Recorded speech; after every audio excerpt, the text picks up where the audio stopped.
Je commence par quelque chose d'un peu difficile, c'est toujours le mieux, après j'aurai quelques petits thèmes, mais question que pose le Père de Mainthière dans son ouvrage.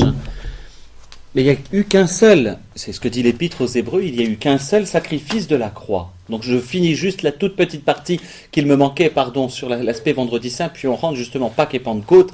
C'est parfait, on est entre les deux, qui est aussi le sens profond de l'Eucharistie. Mais je finis sur cette partie sur le côté sacrifice.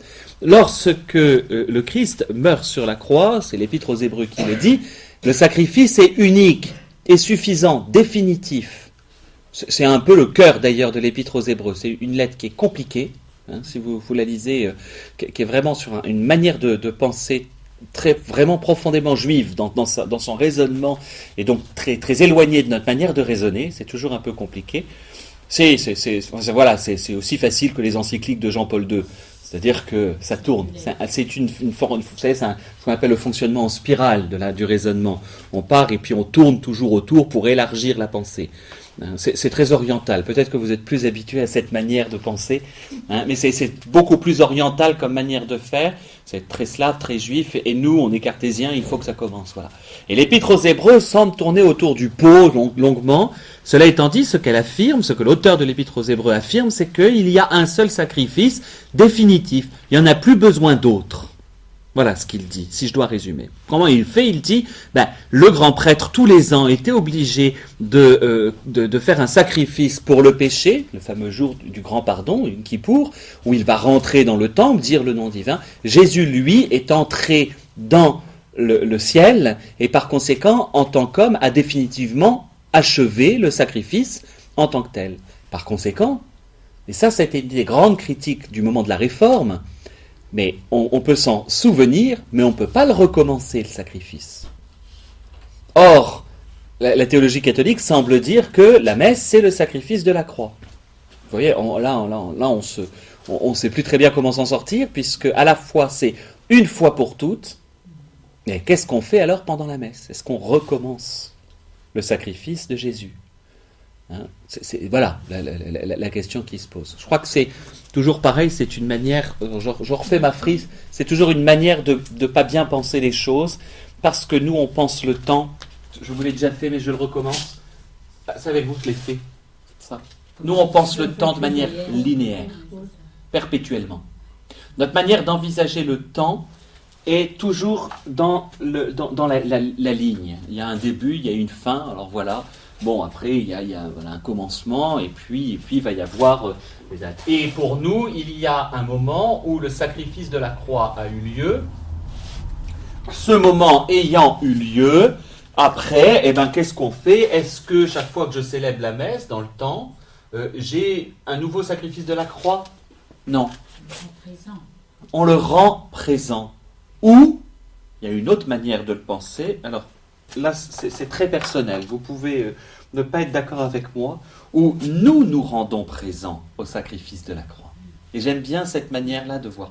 Là, je m'inspire beaucoup d'un auteur de philosophie qui s'appelle Kierkegaard. J'aime beaucoup cet auteur qui répond à une angoisse qui est celle du 19e siècle par rapport à la philosophie de Kant et dans toute sa pensée, dans les miettes philosophiques sur qu'est-ce que l'instant, c'est le moment, qu'est-ce qu'un instant? Vous savez, la grande question du temps en philosophie, un instant. Je suis en train de dire un instant, en même temps c'est déjà passé. Vous voyez, on est toujours embêté par ça. Qu'est-ce que c'est que le présent, sinon quelque chose qui devient tout de suite du passé? Je parle au présent? Non, c'est déjà du passé.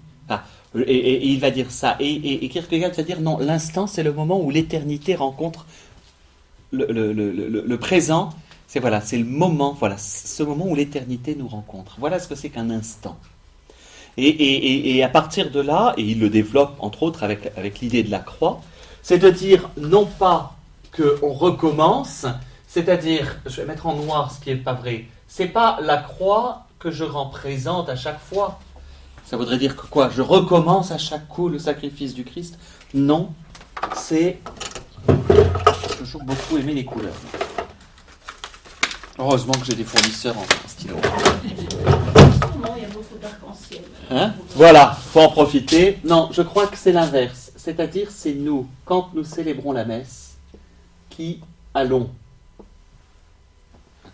au pied de la croix.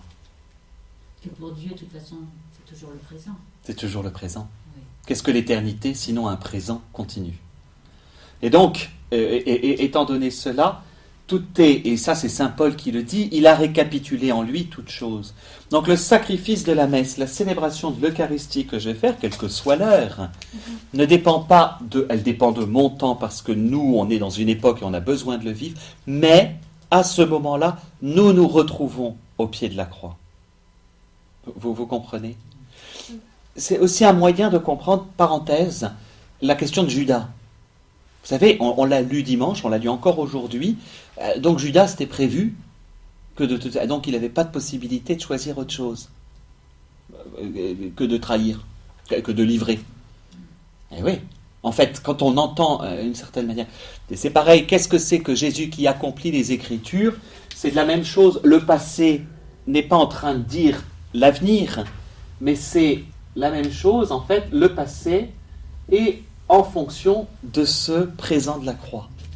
En fait, vraiment, la croix, et alors je viens après, hein, évidemment, je ne sépare pas de la résurrection, surtout pas. Hein, mais pour l'instant, je parle de l'événement, de la mort de Jésus, et ce qui récapitule toute chose du passé, mais de l'avenir aussi. Et c'est beaucoup plus simple pour nous de comprendre, est-ce qu'à la messe, je recommence à crucifier Jésus? Non, évidemment. Au moment de la messe, nous nous rendons présents. Voilà, je rends présent Jésus, évidemment, mais nous nous rendons présents. C'est là que le mystère marial est important, puisqu'en fait, qui sommes-nous au moment de la messe? Marie au pied de la croix. J'allais dire tout bêtement. Nous allons à ce moment-là. Mais nous serons aussi au matin de la résurrection, il ne faut pas l'oublier. J'y viens. Hein, pour l'instant, je suis sur encore le mystère de la mort de Jésus, qui est célébré dans la messe. Et d'abord, la gestion du temps de Dieu est un tout petit peu différente de la nôtre. Hein, parce que pendant la messe, qu'est-ce que je célèbre? L'incarnation de Jésus,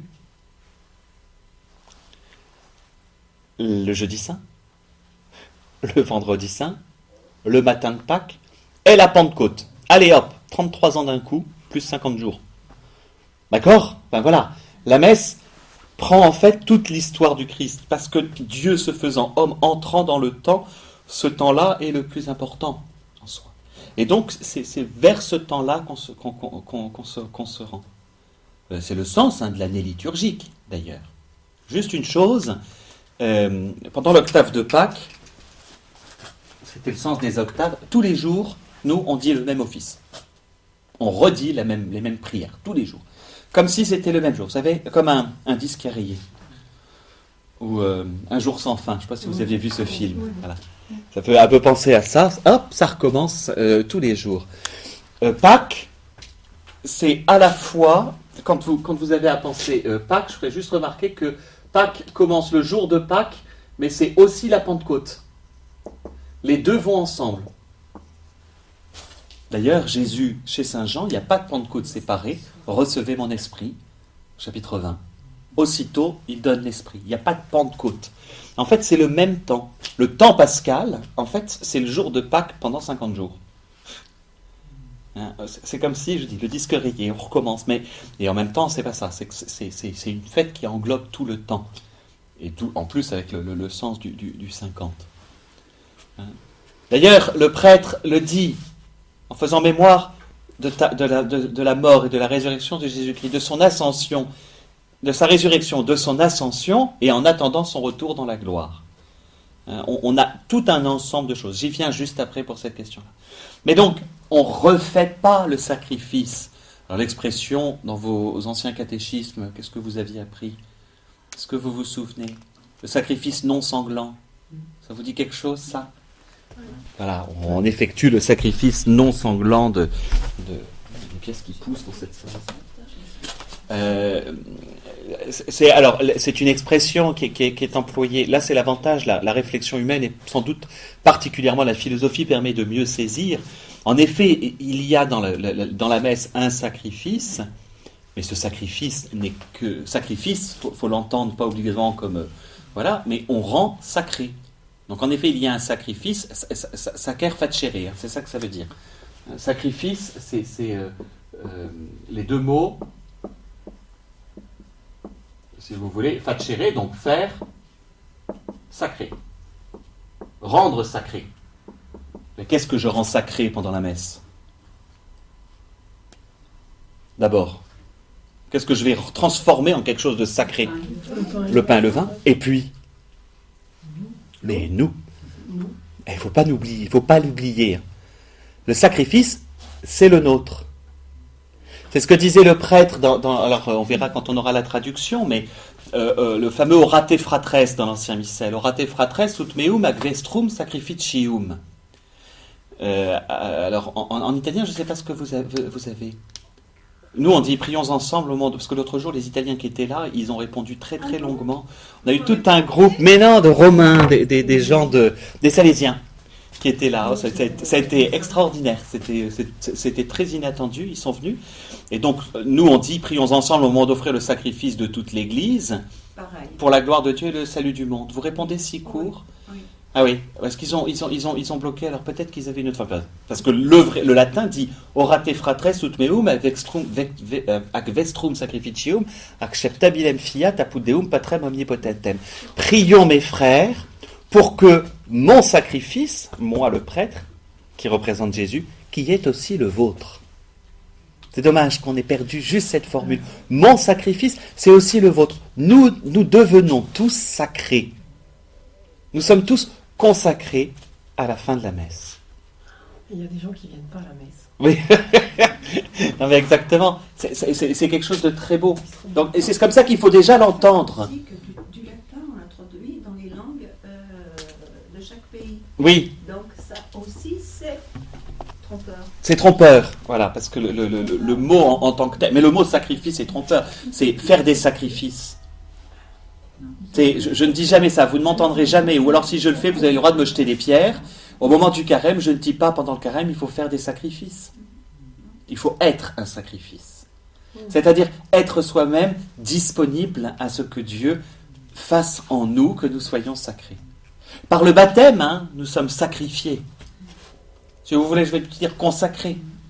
Désormais sacrés, si vous voulez. Mais c'est ça. La notion même de sacrifice, il y a dans notre mentalité le côté, il faut faire des petits sacrifices. C'est bien au-delà, à l'intérieur même de ce qui se passe pendant l'Eucharistie. C'est vraiment notre consécration. Ce que c'était l'évangile d'aujourd'hui, l'évangile de dimanche, consacre-les dans la vérité. Cette prière de Jésus, c'est le souhait de Jésus. Voilà. Et donc, certes, la croix est un sacrifice au sens des sacrifices de l'ancienne alliance. C'est-à-dire qu'on sacrifiait l'agneau dont on était aspergé du sang pour pouvoir être pardonné de ses péchés. C'est ça, le symbole. Et pour pouvoir aussi, c'est aussi tout le symbole du passage de l'ange de la mort au moment de l'Exode, qui va tuer tous les premiers-nés d'Égypte et qui, au contraire, va épargner ceux qui sont... alors, c'est toujours pareil, c'est une figure de l'Ancien Testament par rapport au Christ. La messe en tant que telle, le sacrifice du Christ sur la croix, sa mort, prend l'ancien rituel, si vous voulez, mais le transforme définitivement. Parce que l'acte a lieu une bonne fois pour toutes, et puisqu'il est Dieu, l'acte qu'il a posé est éternel. Logique. Il est dans le temps, le 3 ou le 4 avril, je ne sais jamais, de l'an 30, et la mort a lieu à un moment précis, mais elle devient définitive, c'est-à-dire que l'acte de réconciliation, entre guillemets, de l'humanité, de réconciliation de l'humanité avec Dieu est définitif à ce moment-là. Voilà. Et donc, nous, qu'est-ce qu'on a à faire? Simplement à rentrer dans cette action, et par conséquent, nous devenons nous-mêmes, pendant la messe, le Christ qui s'offre au Père. Il n'y a que ça à faire, en fait, pendant une messe. C'est-à-dire... c'est la réponse au péché originel. C'est ça qui se passe pendant le moment de la messe. Au péché originel, quelle est la réponse d'Adam et Ève? Non, nous ne voulons pas des dons de Dieu. Quelle est la réponse que nous avons à donner? Oui, nous voulons de tous tes dons. Nous acceptons, nous les accueillons. C'est ça. Et donc, recevoir tous les dons de Dieu, c'est devenir sacré. Vous saisissez le mouvement. C'est en fait très important, parce que ça évite... alors en effet, dans chaque Eucharistie, il y a bien un sacrifice non sanglant. Pas celui du Christ, le nôtre. S'offrir, alors... c'est le terme que l'on retrouve alors je le mets en latin. C'est ce que l'on va retrouver dans le mot hostias. Pas l'hostie, ça veut rien dire. Enfin, pour nous, hostie, c'est pas ça. Hein, hostias, ça veut beaucoup plus dire de l'ordre de offrande. Hostias puram, hostiam sanctam, hostiam immaculatam. Donc, c'est la fin de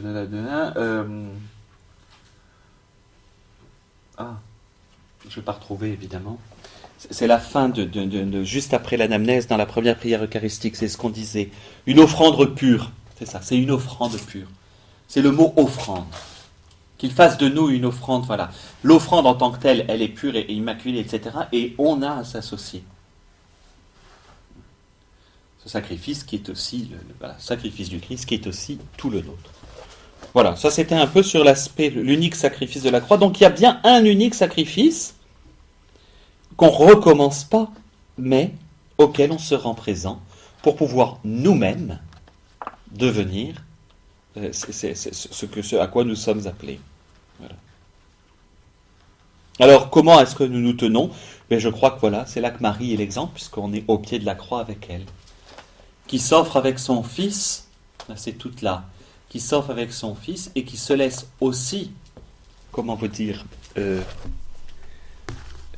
Marie, même si elle est née Immaculée Conception, alors c'est là que c'est le plus étonnant, si vous prenez la bienheureuse Vierge Marie, donc qui naît un petit peu avant, par sa naissance, c'est par la croix qu'elle est Immaculée Conception.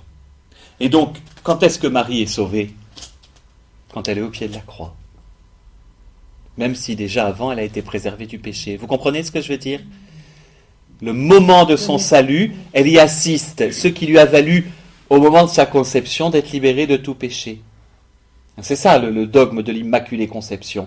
Marie est délivrée de son... D'ailleurs, le dogme de l'Immaculée Conception, on ne peut le comprendre que si on comprend le temps comme ça. Comment est-ce que Dieu aurait pu... Parce que saint Thomas d'Aquin va s'y opposer. L'Immaculée Conception, saint Thomas d'Aquin, il ne peut pas. Pourquoi ? Parce qu'il est dans un temps comme ça. Et il dit, c'est pas possible qu'elle ait été sauvée, puisque tout est sauvé par le Christ. Donc, comme elle est née avant, chronologiquement, c'est pas possible. Et il a raison. Lorsque le dogme va être dit, d'ailleurs c'est qu'au XIXe siècle, on va dire, oui, mais en vertu du salut opéré, on va dire par avance, par son Fils, elle peut l'être. C'est-à-dire, si je pense mon temps, non plus de manière linéaire, mais la croix. Je dis souvent, je prends cet exemple-là, la croix comme un pivot de l'histoire. Ne pensons pas l'histoire comme un truc, mais comme un pivot. La pointe de la toupie, c'est ça. Et le reste tourne autour. Et donc Marie assiste à son propre salut au moment quand elle est au pied de la croix. Et elle le reçoit totalement, même si elle a été préservée du péché avant. C'est en ce sens qu'elle vient nous aider. Parce qu'ensuite, il y a cette parole de Jésus. On s'attendrait qu'un fils, voyant sa mère au pied de la croix, va lui dire maman chérie, voilà. Non. Mais voilà, on pourrait s'attendre à un mot affectueux. Et il va bien plus loin, c'est pour ça qu'à ce moment-là, il va l'appeler femme. Parce que si lui, en tant que... Chez Saint Jean, il faut toujours faire attention à ça, parce que 20 lignes avant, en montrant Jésus, Pilate avait dit, voici l'homme. Et donc, juste après, Jésus, en désignant sa mère, va dire femme. Pourquoi est-ce qu'il la désigne elle ? Parce que, certes, elle est préservée de tout péché, donc elle est restaurée dans la grâce et dans la grâce originelle, mais elle assiste à ce moment-là à son propre salut. Et donc, comme chacun d'entre nous, pour vous, mesdames, aussi, voilà, comme la femme est aussi restaurée à ce moment-là. De la même manière que l'homme mâle, masculin, trouve aussi, voilà, quand on me dit la Bible est sexiste, non, même Jésus a pensé les trucs. L'homme et la femme, l'ensemble, la création est renouvelée à ce moment-là en entier. Et toute l'humanité, hommes et femmes. Voilà. Donc c'est là qu'on s'associe à elle. On assiste à la messe, à notre salut, ce qui nous sauve du péché et de la mort. Bon, je passe. En ce sens, elle est la nouvelle Ève. Je ne sais pas si vous avez dû... J'ai une homélie, il y a quelqu'un qui me l'a volée à la fin de la messe de Noël. Quand j'ai une homélie écrite, en règle générale, je ne retrouve jamais le papier. J'oublie de le prendre et je sais qui a cette homélie chez lui. Je sais que c'est très lui qui l'a embarqué. Il y a 2 ans, c'était ma première messe de Noël de minuit que je devais présider ici. Et j'ai été très embêté parce qu'à la messe de 21h, l'homélie que j'avais écrite, le père Bellec, a dit strictement la même chose. Alors vraiment, ce que j'avais préparé. Donc je monte à 10h30 après la messe, il me restait 1 heure pour pouvoir trouver une autre homélie. Et c'est l'année où... c'est peut-être l'an passé. C'est l'année où Raoul avait fait une crèche de la crèche au crucifiement. Oui, Je ne sais pas si vous vous souvenez. C'était C'était celui d'avant, voilà. Donc là, c'était mon 2e Ouais. Noël ici. Et ça a fait tilt tout à coup. Parfois, l'Esprit Saint vient. Et c'est là que j'ai vraiment, c'est une homélie dont j'étais fier. Et voilà, j'ai plus le texte. Les homélies, je les tape pas. Elles sont toujours manuscrites. Je refuse voilà. Et où justement, j'avais commencé à décrire, en fait, la Vierge à l'enfant. Et il s'avère que je décrivais la Pietà. Je ne sais pas si vous vous souvenez de ça. Au bout d'un moment, je glissais de l'une à l'autre. Si vous prenez la Pietà de Michel-Ange, qui est la plus belle œuvre d'art, on est là. Marie a le corps de son fils dans les mains, et de la même manière qu'à la nativité, et de la même manière au pied de la croix, elle a ce même rapport avec ce corps de Jésus. C'est juste que je prends cet exemple-là parce que c'est vraiment ces 2 moments, et c'est l'incarnation. Qu'est-ce qui se passe pendant la messe? Nous le recevons, ce corps. Quelle que soit la manière de communier, la question n'est pas de l'ordre de la manière, c'est comment est-ce qu'on reçoit. Souvent ça, quand on me fait des remarques, mais comment est-ce qu'on reçoit? Et voilà, on devrait toujours recevoir à la manière de Marie, prenant Jésus à Bethléem, ou prenant Jésus au pied de la croix. C'est la même. Elle est à la fois mère de douleur, mais elle est mère. Et elle est mère comme elle l'était au moment de la naissance de Jésus, à Bethléem. Et encore à Bethléem, elle le livre même son enfant, ça on l'avait dit au début, souvenez-vous, elle vient d'accoucher et elle accepte de se séparer de son enfant. Tu disais, ta fille et ton gendre ont un mal fou, elle laissait plus de 3 minutes dans les bras d'autres. Marie, elle le met dans une mangeoire et elle le livre. Elle a ce geste-là. Voilà, donc c'est pour nous aider aussi dans nos attitudes spirituelles. Vient quand même après ça, et c'est aussi, je vous dis, à l'intérieur même de l'Eucharistie, et les mystères sont liés, Pâques et la Pentecôte. Parce que la messe, c'est aussi Pâques et Pentecôte. L'un et l'autre. C'est vraiment mon dernier point. Vous avez dit 50 jours ou 40 jours après Alors, 50, c'est Pâques, Pentecôte, vous avez 40 avec l'Ascension. 40 l'Ascension. Comment ça? Ça permet de revenir. La Pentecôte, ça c'est pour non, pas plus. C'est important. On n'a jamais le temps de prêcher à la Pentecôte. C'est dommage parce qu'il y a beaucoup de choses à dire. La Pentecôte est une fête juive d'abord. Souvent, je fais le test avec les enfants et les adultes font, mais non, c'est une fête chrétienne. Non. La Pentecôte est d'abord une fête juive. C'est la fête du don de la loi. C'est la fête du Sinaï, en fait. L'événement, vous savez bien, où Moïse monte, reçoit la loi et descend. Enfin voilà, vous avez vu les 10 commandements. Et puis, voilà. Pensez, c'est quoi? C'est Charlton Heston en train de descendre. Ouais. Voilà. Non mais c'est ça. C'est cette fête-là. Donc, la Pâque, on connaît, la Pâque juive en tant que telle. Donc la Pâque juive, c'est la sortie d'Égypte. Mais la Pentecôte, c'est aussi le don de la loi. Et d'ailleurs, le mouvement qui a lieu à l'intérieur dans l'Exode, entre la sortie d'Égypte et la Pentecôte en tant que telle, enfin le mont Sinaï, c'est un même mouvement. C'est très rapide à l'intérieur de l'Exode. Ils sortent, ils arrivent, à ce moment-là, il y a la révélation de Dieu. C'est très important pour nous. pourquoi les Hébreux ont-ils eu à sortir? Est-ce que vous vous souvenez du récit alors pas seulement du récit un peu complet pas de me redonner la liste des plaies d'Égypte, mais du récit. Qu'est-ce que Dieu demande? Est-ce que vous vous souvenez? Parce que c'est très important pour nous. Libère mon peuple, pourquoi? Il y a un but. Pourquoi Moïse dit, laisse-nous aller au désert? Rendre grâce à Dieu. C'est rendre un culte, exactement, pour qu'il puisse me rendre un culte. C'est-à-dire que la Pâque juive, en tant que telle, a pour but cette manière de rendre grâce à Dieu. C'est le terme, rendre culte à Dieu, c'est donner à Dieu les honneurs qui lui sont dus. Or, cette manière de rendre grâce à Dieu, finalement, les Juifs ne vont pas faire de sacrifice, si vous lisez, mais d'abord, Dieu va leur offrir la loi. D'accord?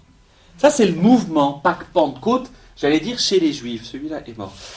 On a finalement la même chose dans notre Pâques à nous. Le sens de Pâques, c'est que l'homme puisse à nouveau rendre un culte à Dieu par sa vie. C'est-à-dire, libéré de la mort et du péché, c'est comme ça que Dieu nous veut, pour que nous puissions rentrer en action de grâce. Mais c'est aussi lié, et à l'intérieur de la messe, avec ce don de l'Esprit Saint. Que l'Esprit Saint fasse de nous une éternelle offrande à ta gloire. Que l'Esprit Saint fasse de nous une éternelle offrande à ta gloire, c'est-à-dire que nous puissions rendre un culte grâce à lui. La loi nouvelle qui est donnée à la Pentecôte chrétienne, c'est cette loi de Dieu, annoncée par les prophètes, qui est gravée au fond de nos cœurs. Vous comprenez ce que je veux dire? Et donc, elle est dans le même mouvement que Pâques. D'accord, on est libéré du péché, d'accord, on est libéré de la mort, mais il faut que dans nos cœurs soit gravée la loi de Dieu. Vous voyez, donc toute la Pâques et Pentecôte juive ne sont que l'image de ce que est définitivement ce que la Pâques et la Pentecôte historique ont fait. Et si on recommence chaque année, c'est pour nous redire ça. L'effusion de l'Esprit est une chose, mais que se passe-t-il chez les apôtres? À part que tout le monde a l'impression qu'ils ont picolé un peu trop. Mais que se passe-t-il le jour de la Pentecôte? Ils ont le témoignage en eux-mêmes. Ils parlent et ils vont rendre ce témoignage. Donc, pourquoi? Parce qu'ils sont totalement habités. D'autre part, la Pentecôte, c'est aussi l'anti-Babel. C'est le contraire de l'événement de Babel, où, dans leur différence, ils peuvent ne faire plus qu'un parce qu'ils ne rendent témoignage qu'à un. Là, on a tous les éléments qui constituent aussi l'Eucharistie, qui constituent aussi l'Eucharistie en tant que telle.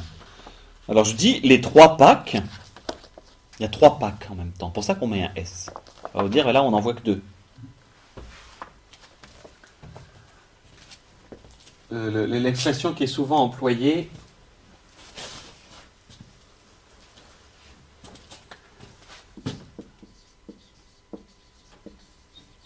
on a entre guillemets l'ombre de ce qu'est Pâques, qui va être en fait l'Exode.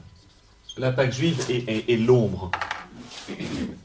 On va avoir ensuite l'image. L'image en tant que telle, c'est pas encore. En fait, c'est la messe. Et puis, à l'intérieur même, on va avoir la vérité,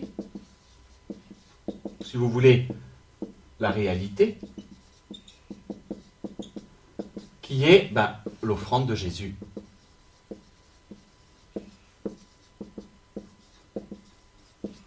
Il faut faire bien attention que nous, dans la messe, on n'est que là. On n'est pas encore pleinement. Au ciel, on sera là, dans cette réalité de l'offrande de Jésus au Père.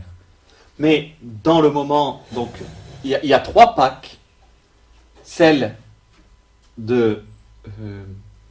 c'est Jésus qui nous en fait lui-même la remarque. Je monte vers mon Père et votre Père, vers mon Dieu et votre Dieu. Il sépare encore. Nous, sur terre, c'est fameux, alors j'entendais ça tout le temps au séminaire, parce que c'était, dans un certain nombre d'ouvrages, c'était très très à la mode, le déjà là et pas encore. sais pas si vous avez dû lire des choses comme ça, c'était cette expression qu'on a très souvent, nous, voilà, c'est pour pouvoir dire à la fois c'est déjà là, et en même temps c'est pas encore. Le royaume de Dieu, il est déjà là, mais pas encore. Le salut est fait, ça y est, c'est fait. Jésus a sauvé le monde, mais pas encore. Vous voyez, on est tout le temps, pourquoi ? On revient à mon histoire de temps. Et donc, vers quoi on tend ? Vers cette manière dont Jésus s'offre lui-même au Père dans le plus grand amour qui soit. Je parle d'offrande, pas de sacrifice, je parle pas de quelque chose de sanglant là. Je parle de cette manière dont Jésus, dans son humanité, réussit à enfin donner à Dieu ce que l'homme aurait toujours dû lui donner. C'est-à-dire cette action de grâce.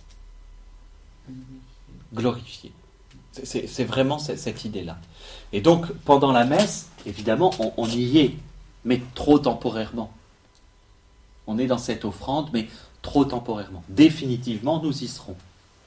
Je fais exprès, j'ai mis un rond parce que, en fait, quel est l'objectif ? Voilà. Il est la tête, mais nous le corps. Et donc, la messe vient nous rendre aussi, nous unir à Jésus.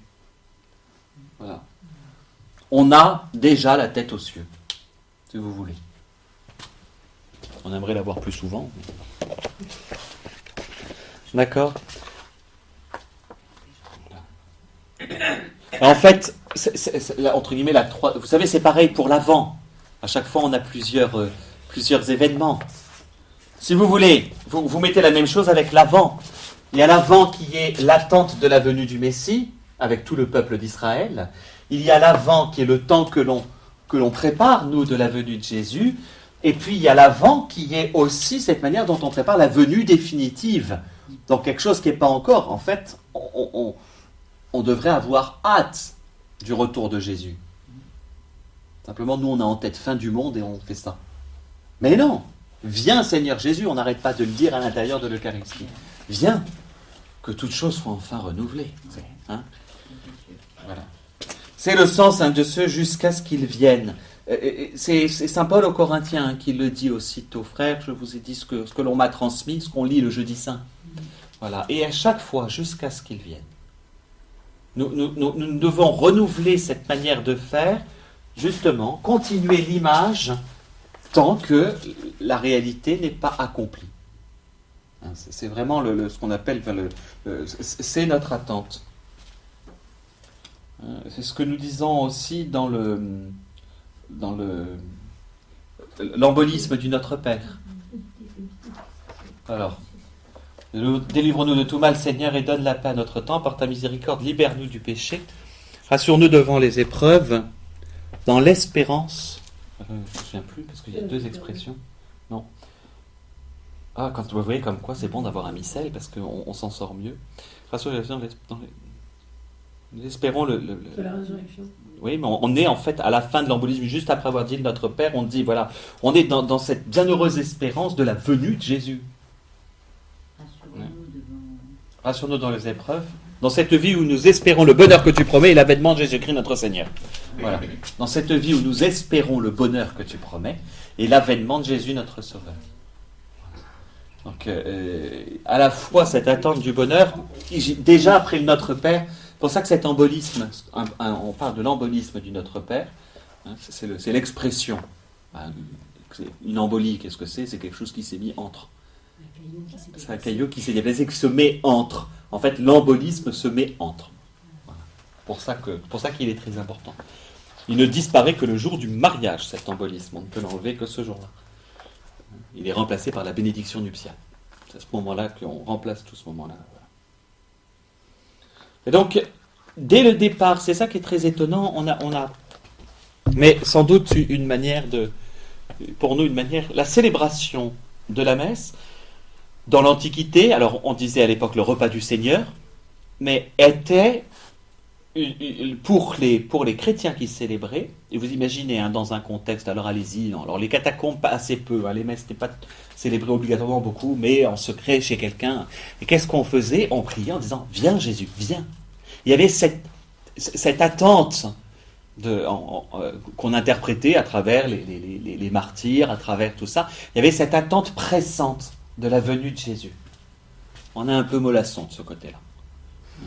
On a un peu, on fait bon bah, donc, mais c'est dommage parce que, alors, sans être non plus complètement, exalté, puis en dehors d'un temps dans lequel le Christ nous demande, c'est aussi l'évangile d'aujourd'hui. Je ne les retire pas du monde. Il nous demande d'y être. Voilà. Mais il nous demande d'y être dans notre monde et au présent. Donc c'est pas d'être perpétuellement dans un avenir hypothétique de la venue du Seigneur. Et en même temps, nous devons venir sans cesse. Voilà. Nous proclamons ta mort, Seigneur Jésus, nous célébrons ta résurrection et nous attendons ta venue dans la gloire. Mais nous attendons, il y a plusieurs manières d'attendre. Hein. D'accord ? On évite de se tourner les pouces, au contraire. Ben, cette attente, il faut hâter le règne, la venue. Et ce qui par conséquent, c'est pour ça que c'est très rapide et que les deux sont liés. C'est-à-dire qu'à la fois je célèbre Pâques, oui, mais je suis aussi tout de suite dans la Pentecôte. Puisque si j'attends avec insistance le Seigneur, j'ai envie que davantage de cœurs se convertissent à lui. Et donc, aussitôt, ce que je reçois dans l'Eucharistie m'envoie en mission. D'ailleurs,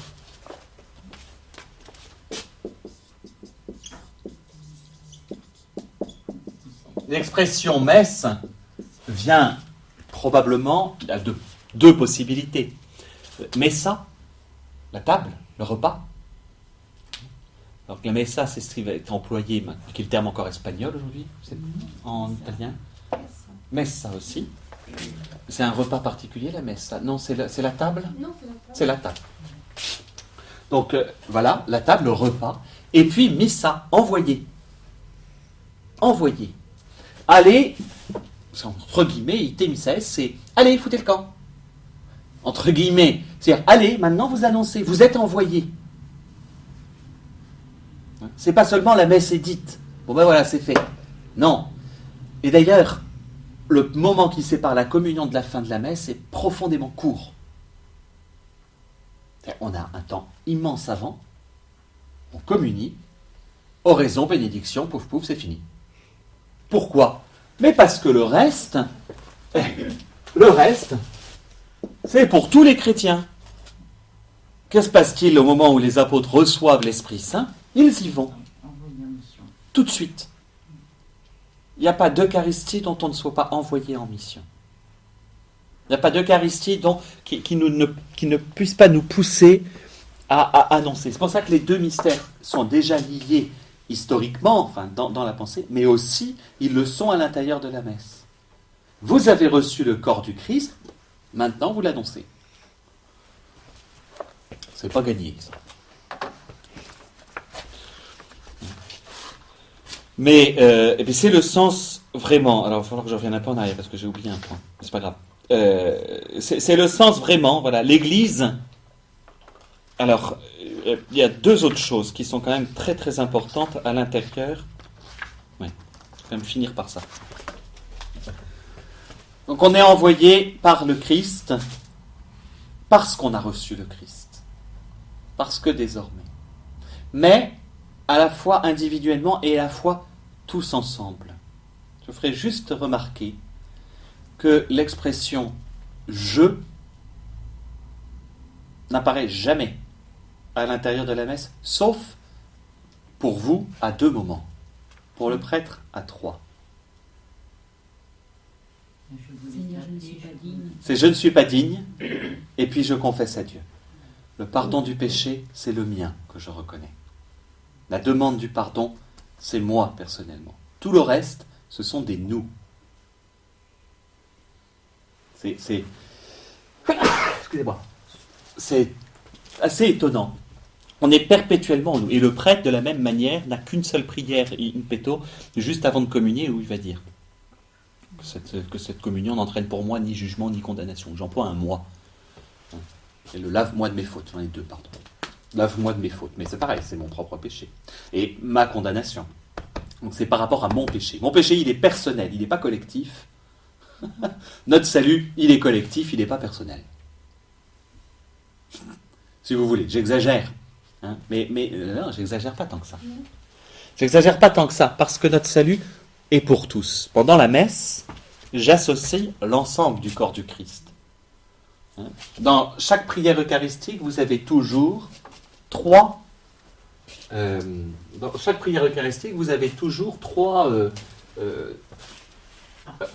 parties. En tout cas, minimum. Mais il y a toujours trois. Alors, je vais prendre les vieilles expressions. L'Église souffrante. Je vais associer les malades, je vais associer les défunts. Cette Église qui souffre, elle y est toujours associée. Toujours. Il n'y a pas d'Eucharistie où on ne prie pas pour les défunts. Toujours. Je vais être aussi, alors c'est la bonne expression.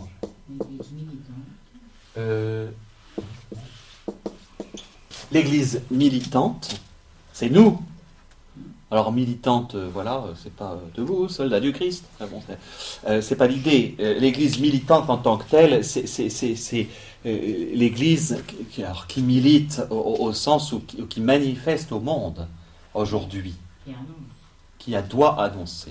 Et on n'est jamais dissocié non plus de l'Église triomphante. De l'Église triomphante, qui est l'Église du ciel, de ceux qui sont déjà. L'Église, c'est ça. C'est pas moins.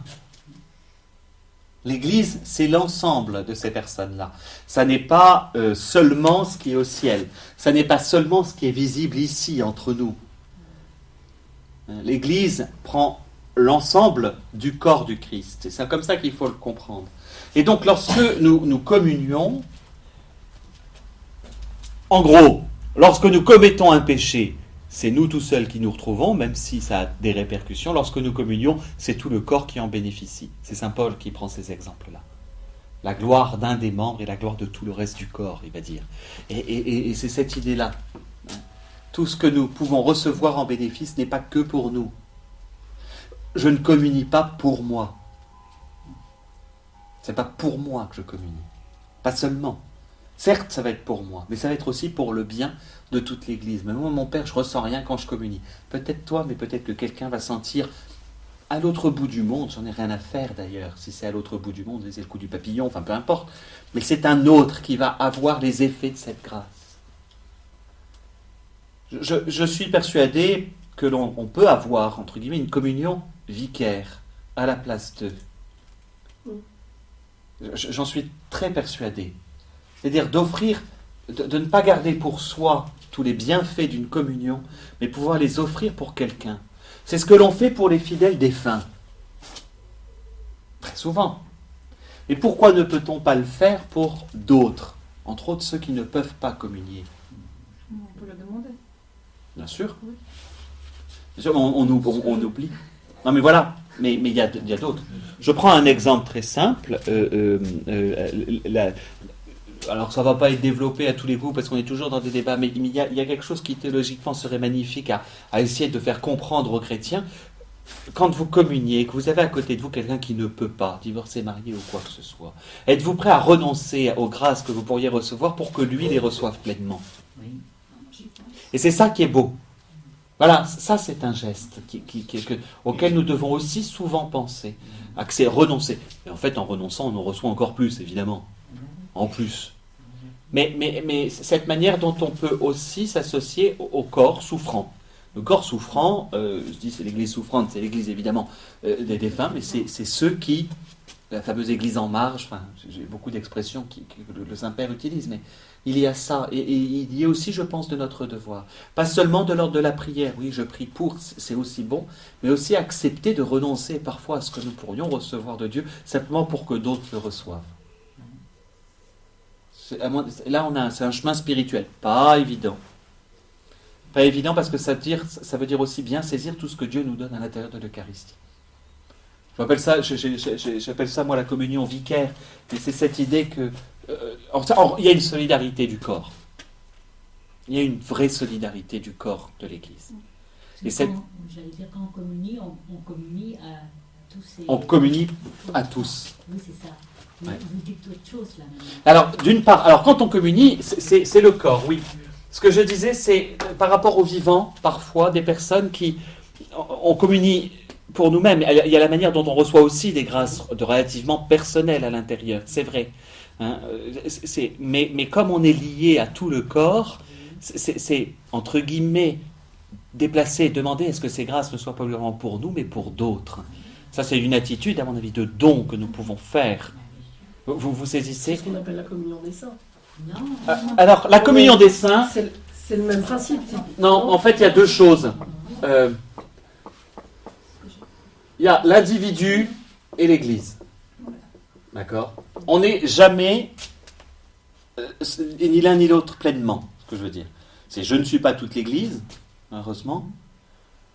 Sans moi, l'Église sera l'Église. C'est vrai. Mais l'Église a aussi besoin de moi en tant que baptisé, parce que j'en suis membre. Voilà. Je ne suis pas indispensable à l'Église, moi, personnellement. Donc cette relation entre l'individu et l'Église est toujours. Lorsque on communie, d'abord, c'est un acte ecclésial.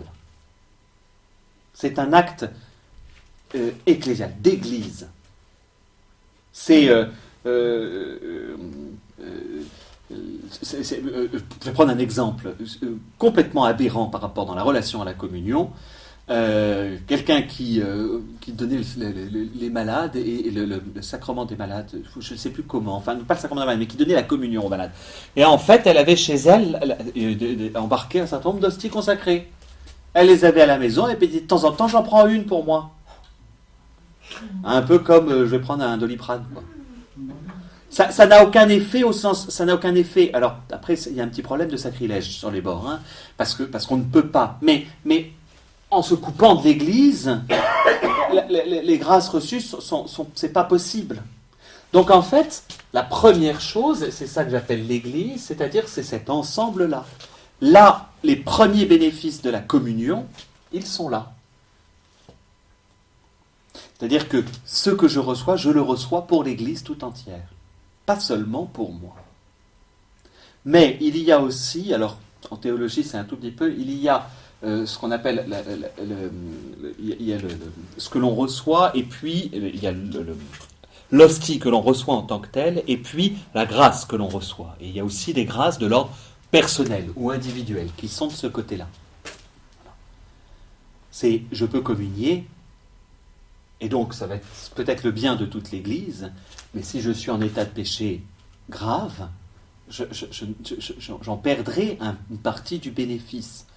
Alors attention, on n'est pas dans du bénéfice chiffré. Hein, je ne fais pas un problème voilà. Hein, c'est pas un pourcentage, c'est pas oh là là, t'as fait tant de péchés, 30% seulement quand tu communies. Enfin, non. Hein, c'est pas... Mais il y a. Vaut mieux le penser comme vous imaginez faut prendre ça, un damier, c'est creux. La grâce, elle vient pour remplir au moment. Et quand on est péché, c'est comme si on avait une opercule sur un certain nombre. Il faut le voir comme ça. Elles n'ont pas les dispositions de recevoir tout. Alors de temps en temps, la grâce est suffisamment efficace pour pouvoir percer un ou deux opercules, mais voilà. Vous pensez à j'avais en tête une ruche, un truc de ruche, voilà. Donc ça c'est la réalité, pour moi en tant qu'individu. Maintenant, je suis bien préparé à recevoir la communion, tout disposé à recevoir tout ce que Dieu a envie de me donner. Et je sais qu'à là, dans l'ordre des grâces personnelles, celles qui vont m'aider à vivre moi. Non seulement je communie pour le bien de l'Église, mais ça, de toute façon, ça aura lieu, indépendamment de ma propre volonté d'ailleurs. C'est pas mal d'y penser quand même, hein, c'est toujours bon. Mais il y a des grâces individuelles que je vais pouvoir recevoir. Et c'est là que je parle de communion vicaire, c'est je renonce. Hein, voilà, ça c'est moi. Je renonce pour qu'elle puisse aller à quelqu'un qui, lui, ne peut pas recevoir. Je pense aux divorcés, remariés. Voilà. C'est accepter de donner à d'autres. Parce que... ou des gens en difficulté, qui ne connaissent pas Dieu, c'est là qu'on a. Hein, c'est là qu'on a. Alors, l'un et l'autre sont liés parce que c'est pas possible si c'est pas lié d'abord à l'Église. Vous voyez ce que je veux dire? C'est parce que tout passe par là. Et voilà ce que fait l'Eucharistie. C'est pour ça que Pâques et Pentecôte sont là, parce que qu'est-ce qui fait l'Église? C'est la Pentecôte. Soit dit en passant, quand est-ce que naît l'Église d'après Saint Jean? Non. Au cœur, quand le cœur Oui, au cœur transpercé. Au Sacré-Cœur, c'est ce que l'on dit. Hein, c'est les sacrements de l'Église qui sortent. Donc Saint Jean, lui, associe encore plus largement, c'est que lui, il fait naître l'Église de la croix. Hein, il fait naître l'Église au moment où, de son côté, jaillit du sang et de l'eau. C'est d'ailleurs assez beau, voilà. Hein, donc le moment de naissance de l'Église. Mais c'est pour vous dire, c'est tout un. C'est compliqué de séparer un morceau à l'intérieur de la messe. J'ai beau essayer de sectionner, j'arrête pas d'entrecouper tous les mystères du Christ en tant que tel. Alors, cet élément, voilà, l'Église unanime, voilà, que nous formions un seul corps. C'est vraiment l'objectif. C'est le sens, alors c'est la communion des saints. C'est le sens de ce que je vous ai, ce qu'on avait déjà un peu parlé l'autre fois, de l'immixtion. Cette manière dont nous nous unissons à la divinité. L'immixtion a plusieurs sens. D'abord, la résurrection du Christ, on réunit son âme et son corps, c'est cette idée de remettre le petit morceau de pain là, mais c'est aussi, c'est comme le sens de la petite goutte d'eau dans le vin, c'est cette manière dont on s'unit totalement pour ne former plus qu'un avec Jésus. Si individuellement nous ne formons plus qu'un avec Jésus, alors nous formons l'Église. C'est quand nous acceptons d'entrer dans cette relation avec Jésus, nous pouvons. Le double commandement, c'est que ça. Le double commandement de l'amour de Dieu et du prochain, c'est logique. Vous m'aimez moi, mais comme les autres sont aussi membres de mon corps, vous devez les aimer pareil. Point. Fastoche. C'est la mise en pratique, nous. C'est toujours les décrets d'application. Autant la loi est simple, mais les décrets d'application, on a un petit peu plus de mal, personnellement. Mais sinon, voilà, c'est pas obligatoirement le plus. Donc ça, c'est aussi cette idée du morceau que l'on va mettre. C'est tous s'unir. Alors le prêtre le fait. Hein, le prêtre le fait lui-même. Il y avait autre chose que je voulais vous dire à ce sujet-là que je trouvais très important. Non, ça me reviendra. Ça me reviendra. Oui, parce que, alors ça c'est un élément extrêmement important, parce que la messe a comme premier fruit l'unité. Ah oui, ça y est, ça me revient. Quand vous regardez l'histoire des conciles, que vous connaissez par cœur, Bien sûr. je vais prendre les plus importants, les premiers conciles écuméniques, ceux du premier temps, posent la question de la manière de comprendre Jésus. C'est simplement que le mystère de la Trinité est un tel mystère qu'il faut qu'on arrive à le saisir. En fait, les premiers conciles sont, comme on dit, christologiques, en tout cas, vont tourner le regard vers Jésus en disant, il y a quelque chose qui à travers l'homme Jésus, Messie, est bien au-delà que simplement un homme. Voilà. Donc c'est toute la théologie de base sur comprendre cette question de la Trinité. C'est l'angoisse du moment, c'est bien définir la foi. Les conciles suivants, que pour le coup nous n'avons pas en commun avec d'autres, donc je les prends du côté catholique, vont avoir d'autres intentions. À un moment où alors, je passe rapidement celui de la 35, parce que le 34 n'est pas le plus important. Je vais tout de suite à celui du Concile de Trente. Le Concile de Trente pose un souci, pose une question très simple. Qu'est-ce que c'est que ces sacrements? Il faut qu'on puisse dire, voilà, on connaît tous Dieu, mais comment est-ce que Dieu se communique, se donne? Et donc, on va définir les sacrements. On est dans une période d'opposition aussi avec le protestantisme qui en rejette un certain nombre, voire tous. Bref, comment est-ce que Dieu se communique à nous? Et donc, on va définir les sacrements. Au XIXe siècle, premier concile du Vatican, vous connaissez tous les canons du premier concile, il est très peu connu, hélas, mais le concile du Vatican vient répondre à une chose, c'est la question du positivisme. Disons, la société n'a pas besoin de Dieu.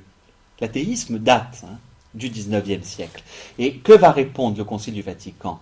D'un côté, il va y avoir cette question de l'infaillibilité pontificale, c'est-à-dire L'infaillibilité, c'est pas la faillibilité pontificale est très précise dans un cas très précis et elle concerne la doctrine catholique. Elle ne concerne pas autre chose.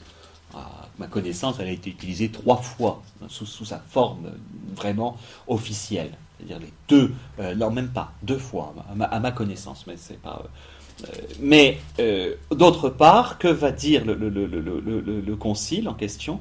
Il prépare, parce qu'il ne sera jamais terminé, la question de Dei Verbum, donc la relation entre la tradition et l'écriture. Et il va répondre aux premières questions qui sont philosophiques en disant si la raison est capable de connaître Dieu. Notre raison est capable, pas complètement, mais elle est capable d'aller jusqu'au bout. Parce qu'en fait, il va rejeter à la fois le rationalisme en disant Dieu n'existe pas, mais aussi ce qu'on appelle le fidéisme, c'est voilà, moi je crois, j'ai pas besoin de réfléchir plus. Parce que c'est la question du 19e. Arrive le 20e siècle, et le Concile de Vatican II a 2, alors tout y est important évidemment, mais 2 constitutions dogmatiques. Je passe sur la question de la Dei Verbum qui est compliquée, mais la fameuse constitution qu'on appelle Lumen Gentium, celle sur l'Église. Que se passe-t-il? On est une société qui devient profondément individualiste, où l'individu prime sur l'autre, l'individu prime sur le groupe. Évidemment que c'est une question qui ne s'est pas posée jusqu'au début du XXe siècle, où le clan social, où le village, où la famille a encore un poids. Dans les années 60, ça ne se délite pas encore complètement. Cela étant dit, on voit bien ce qui s'est passé après. Et prophétiquement, que dit le Concile? Nous sommes un corps. Nous appartenons à l'Église. Et nos individus, c'est pour ça qu'il va définir l'Église. Dire à quoi bon un concile? Là, c'était une urgence. En tout cas, une urgence par anticipation. Vous me comprenez ou pas? C'est très très important. Parce que cette question de la communion, c'est toujours très délicat, nous aussi, dans une conduite spirituelle. Est-ce que je dois d'abord faire attention à ce qui se passe en moi ou à ce qui se passe pour l'Église? Ce qui se passe en moi, c'est pour l'Église. Voilà. Et il faut perpétuellement être dans ce mouvement de se dire c'est pour moi, c'est pour le corps entier. Et donc, l'Eucharistie doit nous faire sortir de tout individualisme. C'est pas complètement mon Jésus et moi. C'est mon Jésus et nous. Vous comprenez ce que je veux dire? Et c'est l'importance, entre autres, un des points, mais très importants du concile, du deuxième concile de Vatican. Il vient dans une angoisse du monde qui passe dans un individualisme primaire qui fait exploser. Une société qui explose, c'est à cause de ça. Quand l'individu pense qu'à lui, il est obligé de redéfinir. Et l'Eucharistie, si Jean-Paul II va redire, le concile va le dire, et Jean-Paul II n'arrêtera pas de le répéter, mais le concile va le dire, elle est source et sommet de la vie chrétienne. Pourquoi? Parce que la messe vient nous apprendre à être cette Église. Alors que les expériences, vous verrez dimanche, parce que ça va être... Mais on a ces expériences où tout à coup... Mais c'est aussi notre petite messe de semaine. C'est n'importe quel moment de l'Eucharistie, même moi, si pour une raison X ou Y, je dois célébrer seul, ce que je n'aime pas, si je dois célébrer seul, c'est avec toute l'Église. D'ailleurs, 2 personnes vivantes sont toujours nommées dans l'Église, dans la messe. L'évêque, mon Église ici, le pape, l'Église universelle. C'est aucune Eucharistie, aucune communion, aucun sacrement que l'on reçoit, et je veux dire jusqu'au sacrement, même le sacrement du pardon. Quand on reçoit individuellement le sacrement du pardon, on fait du bien à toute l'Église. Pas seulement à nous, même si individuellement on y gagne. Vous voyez? C'est être perpétuellement dans ce mouvement-là. C'est ça la Pentecôte. La Pentecôte, qu'est-ce que c'est? C'est nous rappeler que nous appartenons à un corps. Tous différents, peu importe, mais que nous appartenons à un corps. Et l'Eucharistie nous met là-dedans. L'Eucharistie vient, je ne sais pas, sédimenter ce corps. En tout cas, c'est le premier fruit de l'Eucharistie, c'est l'unité des chrétiens. Alors ensuite, on a toujours la question, oui, mais les chrétiens, à la sortie de la messe, mais alors là, la conversion du cœur, c'est une autre paire de manches. Oui, ils ne sont pas différents des autres. Non, on n'est pas différents des autres, mais on doit le travailler. Vous voyez, se former, pour nous, le dire et le redire souvent, nous appartenons à un corps. Ce qui est même, et ça va très loin, parce que même les personnes que l'on n'aime pas, parce qu'elles sont membres du même corps, nous devons les aimer. Et c'est vraiment balèze. Ouais. Oui. Il y en a où c'est plus facile que d'autres. Oui, après, c'est évident. Mais en raison de cela, tout baptisé est membre de ce corps. Le tout, après, c'est tout un travail. Et ça aussi, c'est un des fruits de la messe. Ça aussi, c'est un des très grands fruits de la messe. Voilà.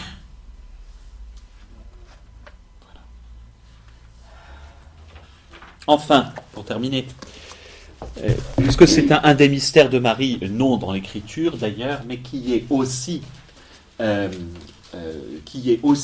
à l'Eucharistie. Je finis là-dessus parce que l'objectif, quand même, notre objectif final, il est là. Le but, c'est d'arriver là. C'est ce que je vous disais. Alors, je vais employer, mais c'est la même chose. Notre sacrifice a pour but notre sanctification. Faire que nous soyons saints. Voilà. Et là, Marie aussi nous y associe dans un de ces mystères, qui n'est pas dans l'Écriture, c'est vrai, mais qui a lieu aussi, entre guillemets, pendant la messe. C'est-à-dire que, de la même manière, pour Jésus, on vient de le fêter, vous savez que l'on emploie l'expression ascension. Pourquoi ? Parce que Jésus monte. Il est déjà mort et ressuscité, et il va monter, corps et âme, humanité, divinité, auprès du Père. Pour la bienheureuse Vierge Marie, vous savez de quel mot ça vient ? C'est le mot assumer. Le mot qui est là. C'est pour ça qu'on dit assumer pour les hommes. Exactement. Elle a été assumée. Alors, assumer, c'est pas... voilà, t'as fait une bêtise, t'assumes. C'est pas cette idée-là. Hein. Assumer, c'est... Soumere, monter vers. Hein, au départ, l'idée d'assumer, c'est-à-dire ad summere, hein, c'est être élevé vers. Plus que ascension, parce que là, il y a un côté passif. Hein, elle accepte d'être assumée par Dieu. C'est-à-dire d'être... voilà. Et ensuite, c'est assumé au sens où elle atteint, dans son mystère de l'Assomption, la nature divine promise à toute l'humanité. Marie, en entrant corps et âme, est associée pleinement à la divinité de Dieu. Donc, elle le voit, et donc vous serez comme il est. Hein, j'ai dit, vous êtes des dieux. Vous savez, nous sommes appelés à être divinisés, entre guillemets. Donc, Dieu l'assume. En fait, elle vit ce que l'homme aurait toujours. Mais elle le vit, entre guillemets, de manière passive, c'est-à-dire en l'acceptant. Le péché, c'est quoi ? C'est, vous serez comme des dieux, je prends, je mange. Et par conséquent, je veux le prendre moi-même. Marie fait l'inverse, a l'acte inverse, en tant que première des sauvées, elle se laisse monter par Dieu auprès de lui. Vous comprenez ça ? Eh bien, le mystère de l'Eucharistie, c'est le mystère de notre Assomption. Le fameux abandon, la manière, c'est laisser à Dieu, c'est profondément cela dans l'Eucharistie, laisser Dieu nous assumer, c'est-à-dire nous élever jusqu'à lui. Il y a une attitude, entre guillemets, passive, je n'aime pas le mot passive, mais on est en second, c'est-à-dire une attitude de réception du don de Dieu. Mais plus que de recevoir, se laisser remplir, c'est se laisser élever. Le mystère de l'Ascension, on le dit souvent, oui, on a déjà la tête au ciel, soit. Mais dans chaque communion, il y a cet acte de Dieu qui nous élève jusqu'à lui. L'union au corps de Jésus que nous recevons nous élève jusqu'à la divinité. En fait, on devrait, en sortant de la messe, voilà, on n'est pas tous Sainte Thérèse à l'éviter, hein, mais voilà, on est déjà au ciel, assumé par Dieu, par notre communion. Et c'est un beau mystère, c'est-à-dire que la Vierge Marie ne s'éloigne pas de nous. Ça, c'est quelque chose qui est toujours là. Il ne faut pas la voir lointaine. Elle vit pleinement ce que l'humanité est appelée à vivre. Le Christ l'a vécu, mais elle l'est aussi dans ce moment de la communion, de la messe. En fait, à quoi ça sert la messe ? Mais, alors on ne va pas nous assomptionner. si vous voulez, un monstrueux néologisme, à faire en sorte que nous puissions vivre aussi cette Assomption. C'est-à-dire laisser Dieu s'occuper de tout. C'est C'est sans au doute contraire des aliments où ils deviennent nous. Exactement. Là, C'est nous qui devenons Dieu. Oui, c'est ça. Qui disait ça? C'est Saint-Irénée? C'est Il y a un magnifique texte qui dit c'est ça. le Christ qui nous assimile à lui. C'est ça, Oui, c'est si le vous voulez. mouvement inverse de... de la nutrition. Oui. En fait, il faut se laisser manger par Dieu. Oui. Quand nous mangeons, quand on nous le... Je crois que c'est ce qu'on dit au Saint-Sacrement. Tiens, je vérifierai, c'est un très beau texte, ça. C'est que quand nous le mangeons, nous devenons lui. Voilà. Alors que oui, c'est vrai que c'est tout le phénomène contraire. Mais c'est ça l'Assomption, en fait. Marie s'est laissée manger par Dieu, si vous voulez. Avec, voilà, elle s'est laissée, d'où l'expression aussi pleine de grâce en tant que telle. Et on arrive, voilà, en ce sens, quelle est la plus belle action de grâce pour la messe? C'est Saint Louis-Marie Grignon de Montfort qui conseillait ça. J'avoue que c'est toujours le cas pour moi quand on ne sait pas quoi dire à Dieu. Mais reprendre dans ce cas-là. Je viens de recevoir, qu'est-ce que je peux faire? Qu'est-ce que je peux dire là? Merci Jésus, mais je voudrais, voilà, quand on a... Bon, voilà. Le meilleur moyen, c'est de reprendre le cantique de la Vierge Marie. Il s'est penché sur son humble servante. Désormais, tous les âges me diront bienheureuse. J'avoue que c'est mon action de grâce, moi. Pour une messe, c'est systématique. Reprendre le cantique d'action de grâce de Marie, qui est en fait, pourquoi? Parce que elle, la première, a vécu l'Eucharistie. Alors forcément, enfin, c'est ce que je vous dis depuis le début, d'une manière toute particulière. Hein, la première fête Dieu à la Visitation, c'était la première procession du Saint-Sacrement, souvenez-vous. Hein, quand Marie va voir Élisabeth, elle va aussi, la première adoration du Saint-Sacrement, c'est elle, en contemplant Jésus au berceau, le désir de communier, le désir de s'unir à Jésus, c'est la recherche de Jésus au temple. Voilà. Cette prière à Dieu qui monte, c'est les noces de Cana. Cette manière de s'offrir en sacrifice, c'est Marie au pied de la croix. Pourquoi? Mais pour cette manière dont son existence, elle se laisse élever jusqu'à Dieu. Et toute Eucharistie nous invite à cela. D'ailleurs, le Concile, je finis là-dessus, le Concile, si juste après sa constitution sur l'Église, va dire que Marie est mère de l'Église, c'est bien aussi pour ça. Elle ne se sépare pas de nous, elle vient quand même nous aider un peu dans tout ce cheminement de l'Eucharistie, et qui est le cheminement de toute notre foi. Elle vient couronner, on va dire, le tout, en tout cas, nous aider à nous y élever. Son exemple n'est pas inimitable, même s'il peut nous paraître difficile, mais voilà, c'est un beau chemin que celui de la Vierge Marie pour mieux comprendre l'Eucharistie. Je vous remercie. J'ai fait le tour à peu près. Non, je n'ai pas fait le tour. On peut continuer à peu près 2 ans comme ça. Merci beaucoup. Merci.